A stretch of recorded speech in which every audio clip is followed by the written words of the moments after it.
Welcome back. Today we're talking about romantic relationships. Yes, that one. The topic that often feels like an abomination sometimes in pastors' homes. So it feels whispered or it feels a never to be said thing. Healthy romantic relationships as a pastor's child. Being a pastor's child can make dating feel like a public event or like a forbidden conversation. You know, everybody is interested in what she's doing, what he's doing, who she's with, who they're seeing, when will pastors' children get married, and everybody is also interested sometimes in dating pastors' children. But you are not disqualified from love because you're a pastor's child. You are not required to be perfect to be chosen. So a lot of the time you want to do it perfectly right, and all that, so that the right man will come. The God that created you created your best spouse, and he will orchestrate your meeting as well.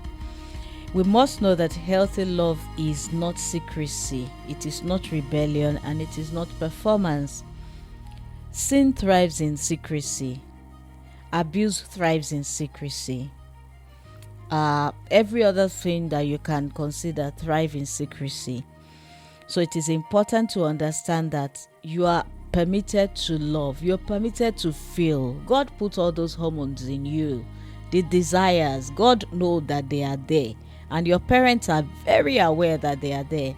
So learning to be open when it comes to your relationship, your feelings, your love interest and all that will go a long way in helping you being that person that you desire to be than performance and deceiving oneself. So healthy love is not secrecy, it is not rebellion, and it is not performance.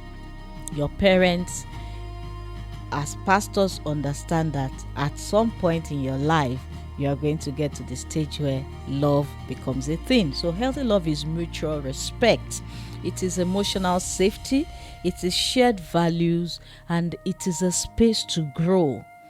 You deserve a relationship where you are known, not managed.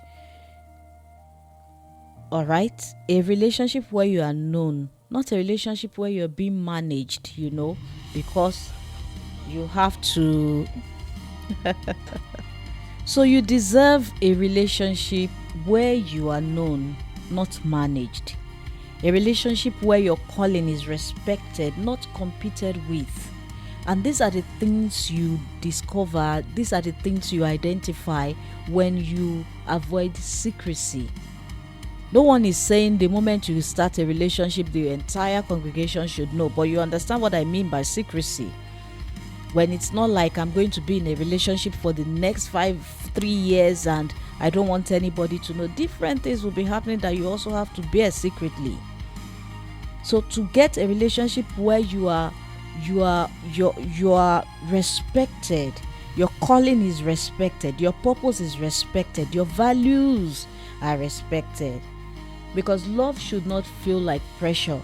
It should feel like partnership. It should feel like, okay, this is who I am, this is where I'm going, this is what I believe, and the other person is okay with those things. And they share their own as well. And sometimes you even see that you have some things in common. So here are some practical steps that you could take. The first thing is to check your motives. Motives is everything.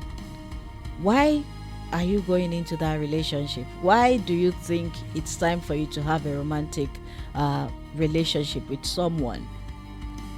Does he align with the principles in your family? I remember when we were going to the university, my dad will always sit us down to have this talk with us, and he would say, I do not want to hear about men, I do not want to hear about any relationship until you're in 300 level. Serious to 300 level. Everybody wants to get to 300 level, and sometimes you just feel like, okay, so now I'm in 300 level, I can confidently come home with my boyfriend. But you still be very anxious because you don't know what could come out of it and all that. But at least that was some form of guidance So you know that before 300 level, there is nothing like relationship. So why do you want to be in a relationship? Is it as a result of pressure? Maybe, sometimes people say, Bible says, if you can no longer handle it, go and marry. If you cannot handle your hormones, your sexual desires, go and marry.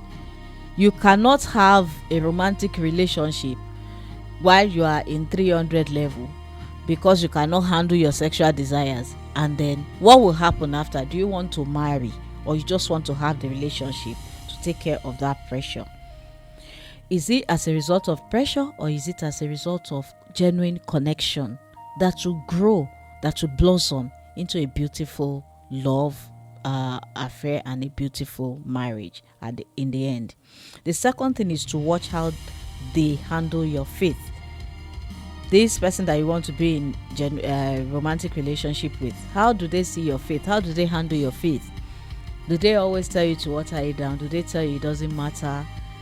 Are they more about any other thing apart from God? Then do they respect your faith, or do they resent it? You will know. The third thing is to move slowly. Healthy love is patient. He that believes does not make haste. Healthy love is patient. If you are not going to marry next year in the first place, what's the rush? What's the force? Take it easy. Understand this person. Know this person. Know their family. Know their friends. Know their mentors. Know who they love. Know who they respect. Know who they fear. If it must be rushed to survive, then it is not stable. It isn't even a relationship you should consider in the first place. On that note, we are rounding off today's episode, and I'd like you to remember that love should add peace to your life, not anxiety. Have a beautiful time.